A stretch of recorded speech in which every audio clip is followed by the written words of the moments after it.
Apa yang sudah kita lakukan? Berteriak konservasi. Kalau kandang lu aja masih kotor, nggak usah berteriak konservasi.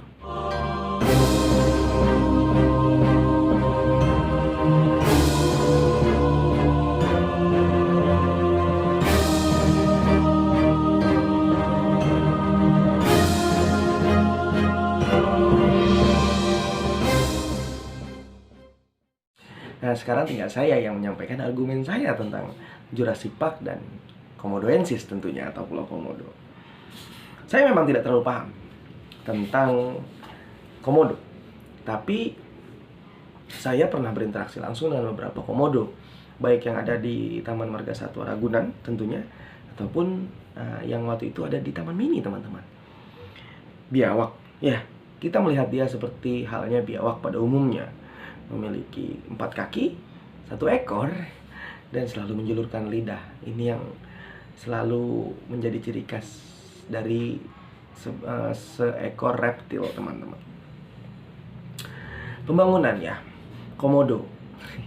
Seperti halnya kita lihat saja, kita tidak perlu teriak dulu konservasi komodo.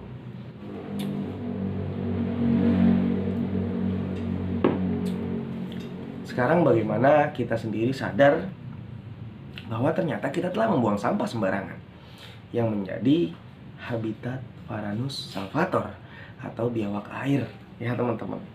Dan teman-teman bisa lihat bagaimana sekarang biawak hidup di tumpukan sampah, ya, di kota besar, basking di atas paralon, basking di atas besi, basking di pinggiran aspal jalan raya, atau berjemur basking itu, ya, atau ya, berjemur. Sama perilaku yang kita lakukan di ibu kota ataupun kota-kota besar. Kita telah merusak habitat asli dari Varanus salvator atau biawak sungai. Terus teman-teman teriak lagi tentang konservasi. Pecinta biawak banyak, teman-teman.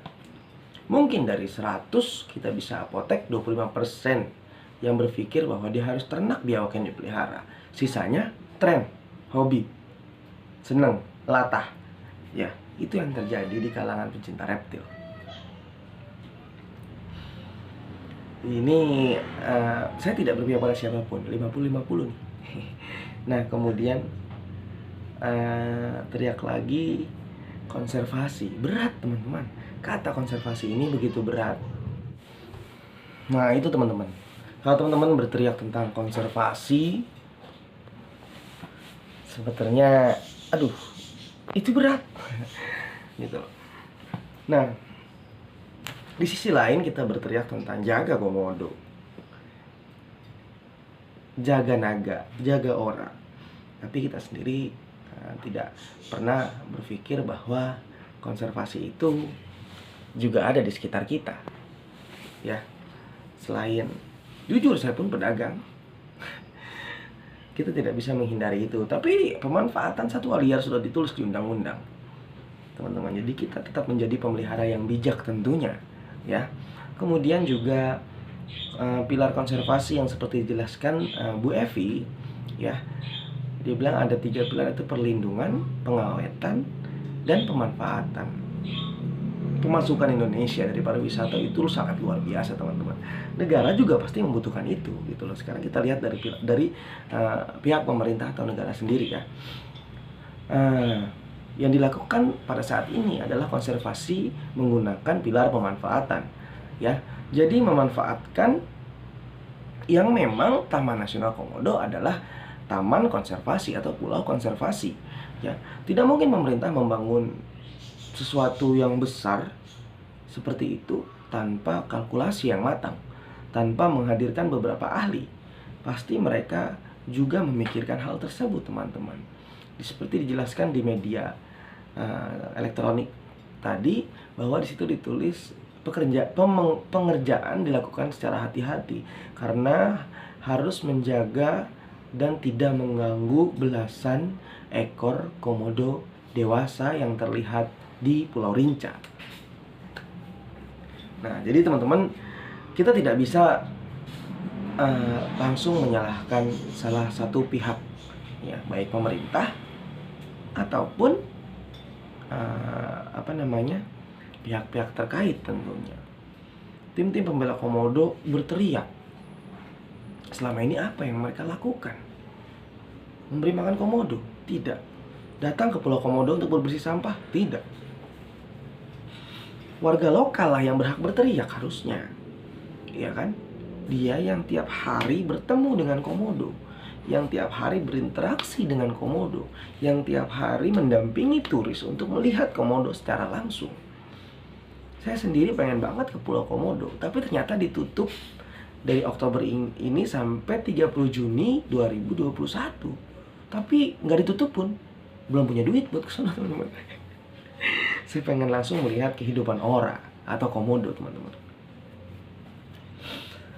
Di sini yang berkomentar adalah mereka sendiri atau masyarakat sendiri yang tinggal di Komodo, yang tinggal di Pulau Rinca. Mereka yang berhak berbicara. Ya, apa yang harus pemerintah lakukan, apa yang harus, karena menurut saya mereka yang ahli komodo, penduduk Pulau Rinca, penduduk Pulau Komodo, mereka ahlinya. Karena dari bangun tidur sampai tidur lagi mereka terus berhadapan dengan Varanus komodoensis. Kita yang di ibu kota atau di kota-kota besar berteriak save komodo, pemerintah pemerintah bodoh segala macam. Wow, apa yang telah kita lakukan? Apa yang sudah kita lakukan? Berteriak konservasi. Kalau kandang lu aja masih kotor, nggak usah berteriak konservasi. Berat. Kalau kali depan rumah lu masih ada sampah, tidak usah berbicara konservasi. Ya, jika salvator di depan rumah Anda masih berjemur di atas plastik, berarti Anda tidak mendukung sebuah konservasi atau tidak menjaga sebuah habitat di mana dibutuhkan oleh setiap individu reptil. Sekarang kita semua pencinta reptil, pemerhati reptil, apapun itu. Sekarang kita mencoba menarik garis lurus, garis tengah, di mana kita menjaga komodonya. Ya, pilar konservasi pemanfaatan seperti yang dijelaskan oleh Bu Evi. Lokasinya konservasi, tapi pilarnya pemanfaatan. Berarti kita harus sama-sama menjaga. Ya, ketika Jurassic Park jadi. Oke? Sebelum Jurassic Park jadi, kita semua memantau, melihat teman-teman semua yang ada di Pulau Rinca dan Pulau Komodo kasih informasi ke kita bagaimana kerja mereka di sana ketika proses pembangunan terjadi. Jaga ora ketika beton itu berpindah tempat. Jaga ora ketika traktor dihidupkan. Jaga ora ketika truk itu mengangkut besi-besi. Jangan sampai ora terlindas truk. Jangan sampai ora tertimpa besi. Jaga ora. Saya yakin tour guide di sana atau ahli-ahli komodo di sana yang jaga atau tour guide mampu sedikit meminggirkan si komodo ketika ada truk lewat. Ya, karena komodonya sudah terlanjur terlalu dekat dengan manusia. Takutnya mereka menghampiri dan terjadi hal-hal yang tidak kita support mereka yang di sana, teman-teman kita yang menjaga bagaimana komodo itu hidup, bagaimana komodo itu terus menjaga sesama komodo ataupun menjaga habitatnya, populasinya teman-teman. Dan jangan cuma komodo sebenarnya, jangan sampai ketika pembangunan itu terjadi memutus satu bagian rantai makanan di Pulau Rinca.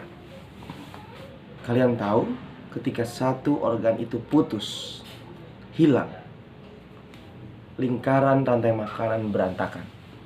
Yang jelas, biawak komodo akan terancam. Ya, jadi kita semua tidak perlu menghujat, memaki pemerintah.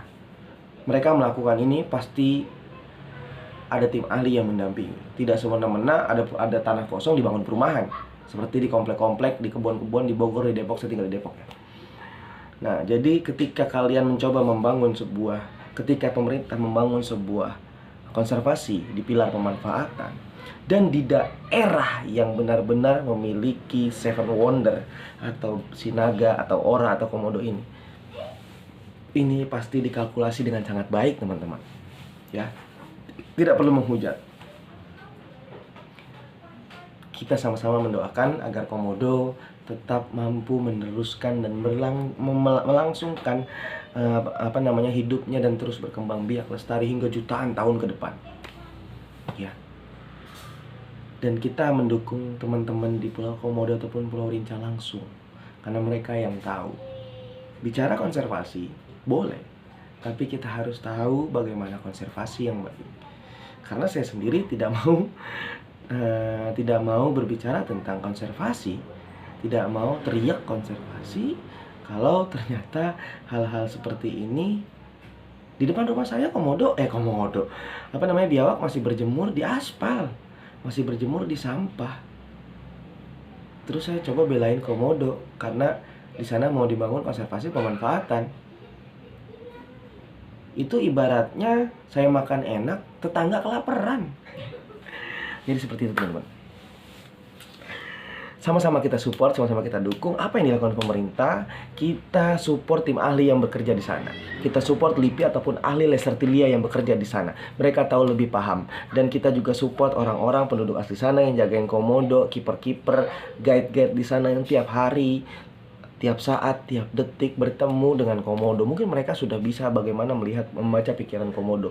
Mereka yang mampu, kita support dengan doa, kita support dengan kampanye. Lakukan pembangunan jika memang itu baik, dengan bijak ya pemerintah.